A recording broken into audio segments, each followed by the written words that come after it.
at the time.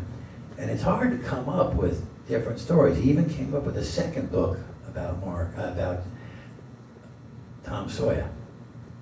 Wow, I never read it. And he realized over this time with 100 books that he wrote, many of us own them, but very few have ever read them. And we also maybe know somebody that read one, or we saw the movie, or read the comic book about one. And I have to say, I feel the same way. I was exposed to the Disney movie Huckleberry Finn as a kid, and it made a lasting difference on me, a major impact. What a great movie, and how sad it was in the very end when the young boy had to shoot his deer that had caught rabies, saving his own life from a bear and got bit. Wait a minute, that's Old Yeller. Oh, that's right. The impact when Mickey Mouse fell asleep and this walking broomstick kept dumping buckets of water. Oh, that's Fantasia. Well, well, you got to see it sometime. But buy one of his books. But if you really want to have fun, you have to recognize that this man wrote prodigiously. Everything that he was doing, he wrote down. He kept notes. His whole family was like that, and that's why there's such a treasure trove of things. Some of his writings and his things are dated, but you can pull out all the real funny, timeless quotes and the jokes that he had and the comments on people, which made it immortal. And I like some of those. And there's one letter that is serious that I want to read to you, because I'm a geologist. And I've read this to my geology students at York College. I read it to the EPA and other places. And they listened to it and they understood it. And I actually did hear Hal Holbrook say this one time. And what's the story about? Written in 1902. Was the world made for man?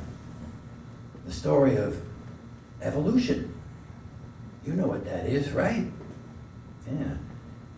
I seem to be the only scientist and theologian still remaining to be heard from on this important topic, on whether the world was made for man or not. I feel it is time for me to speak. I stand almost with the others. They believe the world was made for man. I believe it likely that it was made for man. They think there is proof, astronomically mainly, that it was made for man. I think there is evidence only, not proof, that it was made for him. But it's too early yet to arrange the verdict. The returns are not all in. When they are all in, I think they will show that the world might have been made for man, but we must not hurry. We must patiently wait till all the evidence is in.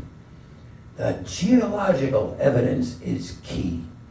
This is where the evidence is not all in yet. It is coming in. It is coming in hourly, daily, coming in all the time, but naturally it comes in with geological carefulness and deliberation. And we must not be impatient. We must not get excited. We must be calm and wait. To lose our tranquility will not hurry geology. Nothing hurries geology. It takes a long time to prepare a world for man. Such a thing is not done in a day. Some of the great scientists, carefully deciphering evidences furnished by geology, have arrived at a conviction that our world is prodigiously old, and they might be right. According to Lord Kelvin's figures, it took 99,968,000 years to prepare the world for man. Impatient as the Creator doubtless was to see him and admire him, but a large enterprise like this has to be conducted warily, painstakingly, logically. It was foreseen that man first would have to have the oyster. Therefore, the first preparation of the world was for the oyster. Now, the verge here, 100 years ago, one of the most popular foods and the most common ones for everybody was oysters. They were very common before we basically ate them to nothing. or on the half shell. Therefore, the first preparation was for the oyster. Very well, you cannot make an oyster out of whole cloth. You must make the oyster's ancestor first. This is not done in a day. You must make a vast variety of invertebrates to start with: belemnites, trilobites, jezabites, atollites, and that sort of fry. And soak them in the primary sea and wait and see what will happen. Some will be disappointments. The belemnites and anamites and such, they will be failures, and they will die out and become extinct in the course of 19 million years, covered by the experiment, but all is not lost. For the alamacites will fetch home steak, and they will develop gradually into stalactites and blatherskites, and one thing and another as mighty ages creep up in the Archean and the Cambrian seas, pile their lofty crags in the primordial seas. And the stage in the preparation of the world for man stands completed. The oyster is done. An oyster hardly has any reasoning power that is more than a scientist has. And so it is reasonably, ably certain that this one jumped to the conclusion that the 19 million years was a preparation for the oyster himself. And that would be just like an oyster, which is the most conceited animal there is, except man. And anyway, this one would not know in that early date that he was only an incident in a scheme, and that there was more scheme to come. The oyster being achieved next, they had to be arranged for preparation for the world for man was fish. Fish and coal to fry the fish in. So the old Silurian seas were open to feed the fish in, and at the same time, the great work of building the old red sandstone mountains, 80,000 feet high, to cold storage their fossils, began. This lather was quite indispensable, for there would be no end of failures, again, no end of extinctions, millions of them, and it would be cheaper and less trouble to can them in the rocks than to keep tallying them in the books. One does not build coal beds and 80,000 feet of perpendicular red sandstone in a brief amount of time. No, it took 20 million years. And in the first place, a coal bed is slow and troublesome and tiresome to construct. You have to grow prodigious forests of tree ferns and reeds and such things in a marshy swamp first. Then you have to sink them up and out of sight and let them rot. And then you have to turn the streams on them to bury them several feet of sediment, and the sediment must have time to harden and turn into rock. And next you must grow another forest on top of that and let that sink, and another layer, and another layer of sediment. And then finally, 3 miles deep, oh, it is in sickeningly slow speed. But then finally you have coal and fish. And you have developed 10,000 kinds of fish from the oyster, and come to look at it, there is nothing mostly but fossils and mostly extinctions. There's little left alive. In the Paleozoic time limit now having been reached, it is necessary to begin the next preparation for man by opening up the Mesozoic age and instituting some reptiles.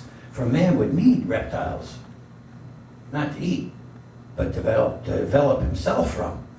This being the most important part of the scheme, a spacious liberality of time was set apart for it. 30 million years. What wonders followed? From the remaining survivors were developed slow and steady and painstaking culture were the stupendous dinosaurs that used to prowl around the steamy world. Now they're all gone. Alas, all extinct except a little handful of animals left stranded and lonely here with us in this far-flung verge of fringe. Yes, that was another 30 million years and 20 million reptiles. Yet one would stick around long enough to develop into something else and let the scheme proceed. Then the pterodactyl sprang forth.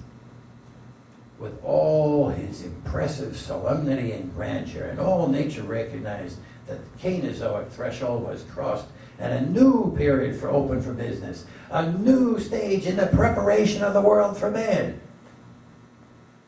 It may have been that the pterodactyl thought the 30 million years had been intended as a preparation for himself. That was nothing too foolish for a pterodactyl to imagine. And he was in failure, in error. It was all for this preparation of the world for man. Because without the pterodactyl attracted great attention, even the least observant could have seen there was a making of a bird in him. And so it turned out, and the makings of a mammal. One thing we have to say to his credit, in the matter of the picturesqueness, he was the triumph of his period. He wore wings and had teeth, and was a starchy and wonderful thing altogether. From the next 30 million years, from the pterodactyl developed the bird, from the bird the kangaroo, from the kangaroo the other marsupials, from these the mastodon, the giant sloth, the Irish elk, and all the crowd would make useful and instructive fossils out of. And then came the ice sheets, and many went extinct. And some migrated over the Bering Strait into the North and South American continent and died, and others lived. 6 glacial periods and 2 million years went by. And when you think about it, in the Bible, some people interpret that the world was made 6,000 years ago for man, all at once, and nothing's changed. However, we've seen Arctic frosts melt, never knowing what kind of weather was going to come from one time to the next. And not to least notice that they had to trade places from warm to cold, and the fishes scrambled off to where the seas had been and scarcely had a dry rag amongst them. This led to an unsettling and irritating life for 25 million years. Half the time afloat, half the time aground, and always wondering what it was all for, and never suspecting, of course, that it was a preparation for man. And at last came the monkey. And anyone could see that man wasn't too far off now. And the truth that this was so the monkey went on developing for close to 5 million years and then turned into man, for all appearances. Such is the history of it. Man, modern man has been here for 32,000 years, but it took 100 million years to prepare the world for him. And that was what it was done for. I suppose it was, I don't know. Look at it this way. If the Eiffel Tower was representing the age of the world, the skin of the paint on the pinnacle knob at the summit would represent man's share of that age. And anybody would perceive that that skin was what the tower was built for. I reckon they would, I don't know. Written by Samuel Clemens in a political argument against creationism, which was being fostered at that time. I'm sure some people then decided they want to get rid of Huckleberry Finn and Tom Sawyer out of libraries too. This is totally dramatic. My own science, geology, was discovered by a young man. Okay? And he had to keep it quiet. James Hutton, 1700s. Because at that time, if you spoke up about the observations you're making on our world and the physical world, you were considered a heretic and you could be executed. Ouch. What a long way we've come. Our own political bosses have no difficulties accepting science evidence nowadays, do they?